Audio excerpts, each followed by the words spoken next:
Where's the audience? Come back, all of you. Come back. Sit down.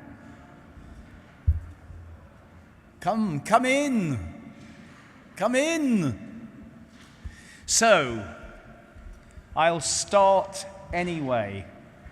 My name is Rob, and I feel a bit of an imposter at the court of Prince Print today, because I've spent a whole career not in print journalism but in television journalism. But I am a journalist. In fact, I thought, the men here, how many of you saw that diagram of the Limburger as it used to be and thought of yourselves? I am that middle-aged man who's slightly dusty, and I don't drive an old Volkswagen, but I drive a very battered Volvo. So that was us, men. But I think the paper is very smart now. So I'm here to give you a little walk round the question of video, video for print, video for journalism, and digital video channels. So if you want to, you can think of it as an afternoon at the movies. So, my company's called DMA Media, and we have a long history in launching news channels, everything from small digital channels to full-scale news channels all over the world. We've launched dozens of news channels in different countries: the Middle East, Asia, Europe, America, China. And our management team is from big news media brands like CNN, CNBC, Sky, the BBC. But we're also experts in digital transformation, so we help brands, companies, publications, and publishers move from print or online into video. And we acquired a company called TheNewsMarket, which is a distribution platform for video and allows companies and influencers to contact a network of registered journalists, 36,000 journalists around the world looking at our content. So I just wanted to start off by saying that news channels, full-scale news channels with all the bells and whistles, have never been cheaper or easier to make. I'm not suggesting that we all make a news channel this afternoon, but it's cheaper, it's easier, the technology is simpler, you can get pictures back from more places, you can edit in the camera, you can do anything you like. And in many markets, there is an explosion of news channels. In the more developing markets, there's an explosion of news channels. So, for instance, one of the countries that we hear about and which is very underserved for news channels is Iran. It's got a very tightly state-controlled broadcasting sector, and there are 3 or 4 external news channels beaming in on satellite. So we were approached by a private consortium who wanted to do a news channel for Iran to try and bring them objective news, and it's called Iran International. And I'll just show you a clip of what we did. We built it in just over a month to get it on air, and we've developed it over the last year from the soft launch to a hard launch a couple of months ago, and it's a year old now. So I'll just play you the video.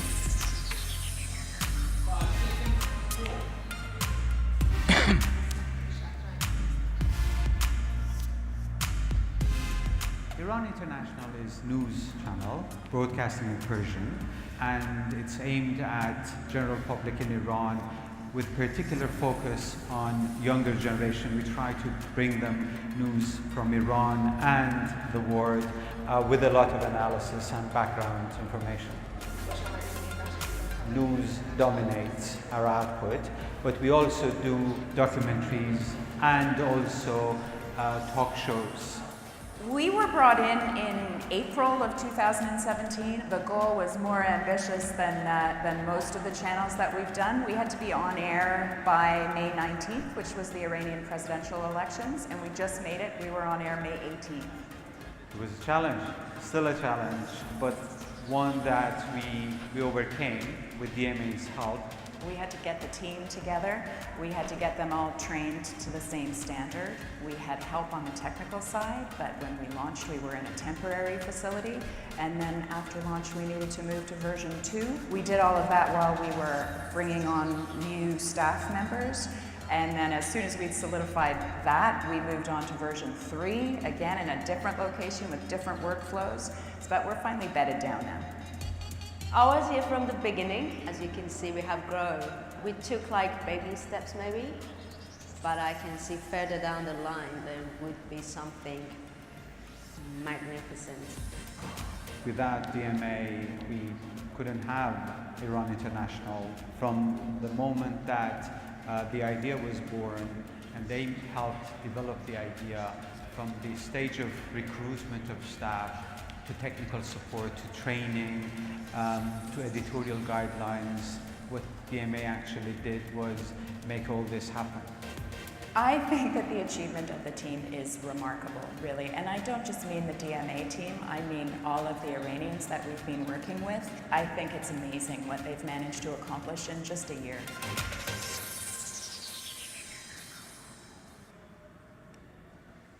So, what you'll be asking is, yes, well, that would be a very nice thing to have, but how much would it cost? And, you know, you can have one for about 40, 50 million euros.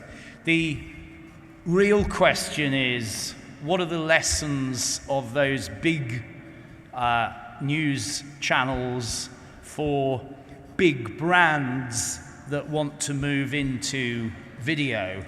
And I want to just drill down a bit into the questions around video.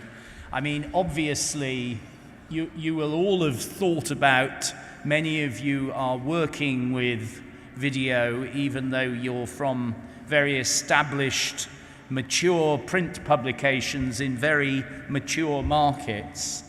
And you'll all have thought, how do we get our content seen? You'll all have thought, what are the costs of the kit? Do we have the right skill sets in-house? And how do we create the right kind of content? And are there money streams? Are there revenue streams around it? And I mean, I think the answer to that is you can do it, again, like the big channels, you can do it more easily now than you ever can, but you have to be quite focused on audiences and niches, as you would be in a print publication. So we think that digital channels might be a good solution. So what is a digital channel? How does a digital channel differ from, for instance, just a website? Well, a digital channel is led by video. It's video-rich, usually niche content. So it's not a broad-based news channel. It's niche content, specialist content. Topical, it has to be topical. It would be following, if you're a weekly or a daily publication, it would want to follow that. It takes a multi-channel approach, so it covers obviously the web, obviously social media, but also, and obviously smartphones, but also smart TVs. Increasingly, we all know that people are watching TV in a much more on-demand way now. So as TV viewing becomes more on demand, people are turning to niche content on smart TVs. So the great advantage of a niche channel is its broadcast TV quality, but because it's not linear like a 24-hour news channel would be, it doesn't carry the same costs. You don't have to pay an anchor to be there at 3 o'clock in the morning, for instance. So digital channels bring you to new global audiences. Obviously, you can reach out beyond your own particular territory or market. They appeal to a younger and more engaged audience. We know that the audience for television is growing even older than those dusty middle-aged men like me who were the Limburger before sketch. It's the average age of the CNN audience is 60. The average age of BBC News audience is 62. The average age of the Sky News audience is in the 60s. These are getting older all the time. A digital niche channel will obviously push you much lower down the age range.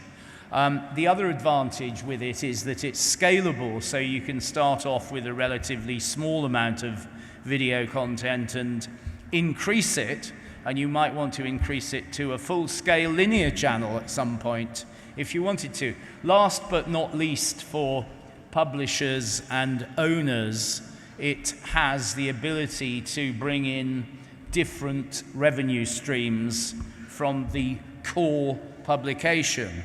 So I'll have more on that in a minute, but a lot of people say, well, why don't we just use YouTube and Facebook? Well, why? Why would you use Facebook and YouTube? You are alongside goodness knows what, maybe fake news even. It's hard to monetize a Facebook and YouTube audience. The great advantage of a digital niche channel that you own is you own the data, you totally own the positioning, and you own the content. Of course you would use YouTube and Facebook to market yourselves and put the content out there to make people understand and see it. But you'd still want your core channel run by yourselves. So the Sunday Times newspaper in Britain has recently launched what they call the Style Play channel. This is a digital niche video channel about style, launched recently, and interestingly, they took the videos from outside. As you know, the Times and the Sunday Times are behind a paywall. They took the videos out of the paywall, and they've got all the content sponsored by major fashion brands, makeup brands, and so on. They have tutorials, they have video exclusive interviews, and they focus on a quality audience rather than total number of clicks. And it's working very well for them, and they are opening up revenue streams that they didn't have for the core publication. So that's a good case study. Now, we are never to be timid about taking a risk in my company. So we are putting our money where our mouths are and launching our own digital niche channel in July. It's called Photography Now, and it's a major partnership between a European publisher. I can't tell you the name of the publisher, but it's a household name, and DMA, the parent company of TheNewsMarket. And we are taking a lot of photography archive and how-to video material, curating it, producing it, presenting it as a digital niche channel. This particular one is a subscription model, so you would subscribe to the content and you would get access to the channel. They don't all have to be subscription. Some of them can be free to air, and you get your advertising and sponsorship. And we're using social media channels to promote the channel. I've got a little promo here which I'll play you. This is the loud one for our sound colleagues. This feature makes it incredibly easy to get a sharp picture these days. I'll just take a few shots. And Brad, just to calm the sky down a little bit. It's looking quite cool. I'm getting a really cool effect there. Okay, I've got this gorilla pod. The way I'm going to tackle this is slightly unusual for light painting.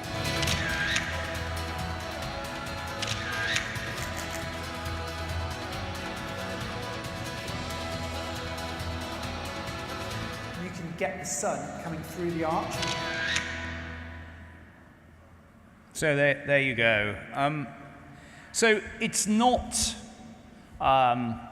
difficult to see how these niches, these verticals, can appeal to subsets of the audience, and it's not difficult to see how they lend themselves to video.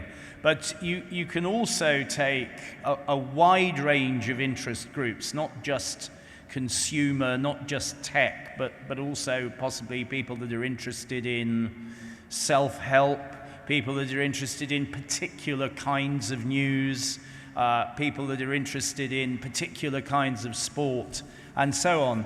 And I think the great advantage, and now has never been a better opportunity to do it, is creating, curating, and producing video to service a well-established brand. It's never been easier and it's never been cheaper.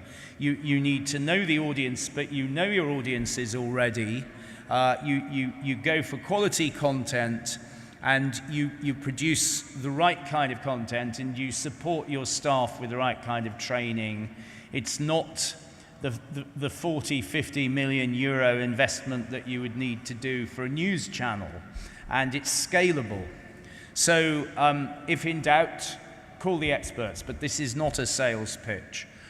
So that's digital video channels, and if you want to talk more to us, a chat about what implications this has, we have a little stand over there, the NewsMarket. Come and join us, and we'll give you a sandwich.